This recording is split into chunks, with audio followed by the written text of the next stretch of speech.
Hey, what's up, everybody? Today is the Cowboys' second preseason game, so this is serious. We're gonna go over it. Couple more time. All right, bro. So we got a big win here. Okay. Exactly what I wanted to see in this game. Cleaning up the penalties. Cowboys obviously had a couple more here in this game, but wasn't anywhere close to 17 that we had in the opener. Okay. I wanted them to clean up a few things here. Blocking, I wanted to see some people step up, and that happened. So let's go over to tonight's winners and losers. Okay, so there are a couple of winners right off the bat. Israel Mukwamu played about 4 quarters of football. I think they're getting a good look at him, and I think he knows that. So he was out here making plays. Had an interception, making plays on special teams, tackles all over the field. So Mukwamu, don't put the dirt on him quite yet. I think he has potential to make this team now. The safety position is getting pretty deep here because Marquez Bell had another solid game. The guy looks really good. So how many safeties are these guys going to carry? Okay. Are you going to carry more safeties and corners? Who knows here?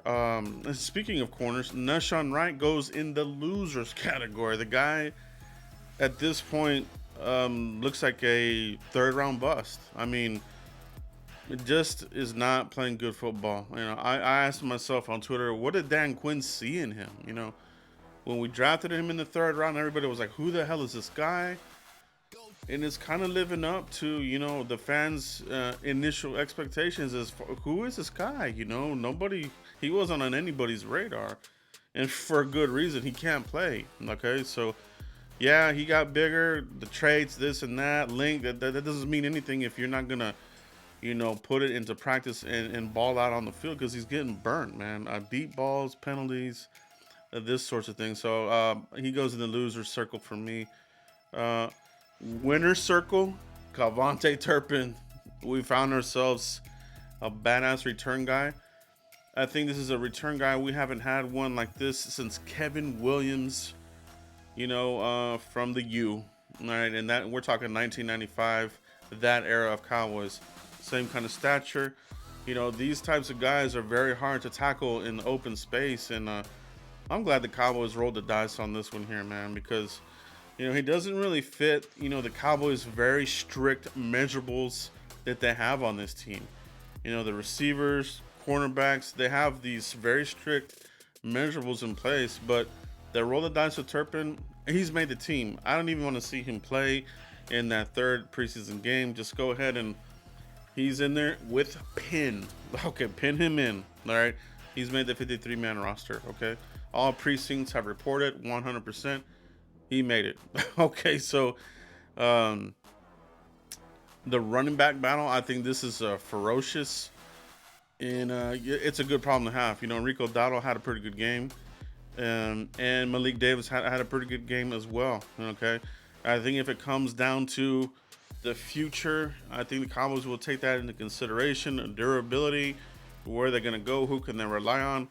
It's going to be close. It's going to be close. For me, I want to take Malik Davis to the 53, but that's just me. All right. I think he's built a little bit more durable, obviously, and he's a hell of a runner.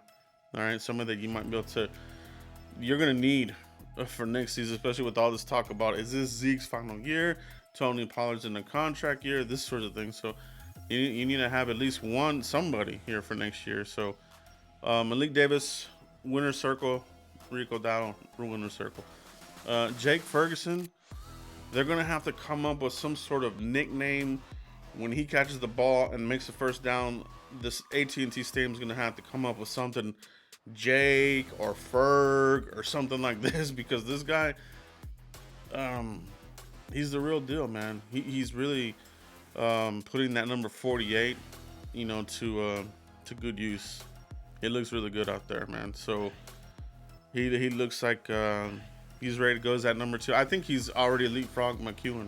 All right, I think it's Schultz, and then you got the rookie there, and then you go with everybody else after that. I still like Hendershot as well, and this sort of thing. Gotta talk about Tyler Smith. Right? I think he had an okay game, but I mean, another penalty in this game, and it's just kind of like, is he going to be one of these players where you're going to get 1 to 2 penalties a game from him? His penalty cost the drive, killed the drive. Not good. Okay, so obviously he's a rookie. We're gonna have to go through some growing pains with him. I can already tell. He's not quite as polished. He is still kind of raw. I mean the the draft when we're covering it, that was one of his things. Mechanically raw. He's still that. They're still trying to program him as far as that goes. So we're gonna have some growing pains there. Will he be better than Connor Williams? I think so, but the penalties, they might equate there. I don't know if we're gonna, win the penalty battle there with Connor Williams gone and the rookie here now in place. So we'll see what happens there. Still needs to improve defensively. The winner circle, Tristan Hill, bro. What a game. This guy, strip sack recovery. Another game where his name is getting called for pressure. Man, he is something woke up in him. All right, so it's hard for me to see him not making the team. I think he's doing a really good push for it. I think Carlos Watkins is in trouble. Ridgeway, he was the I don't know if he makes it, man. Honestly, I mean, in this game, he was just kind of just jogging around, getting mauled all over the place, getting pushed. I didn't see much from Ridgeway here in the game, and that's a far cry from early on in the mini camps when he was like, oh, he's doing this, he's doing that. But here we are in the games. It's real quiet, real quiet. You're not hearing anything from him. And then today he got pushed all over the place. Okay, so that's not good. All right. I don't know if John Ridgeway is a lock for this team. So we'll continue to keep an eye on that one there. The receivers, like I said, I wanted them to play better. They did.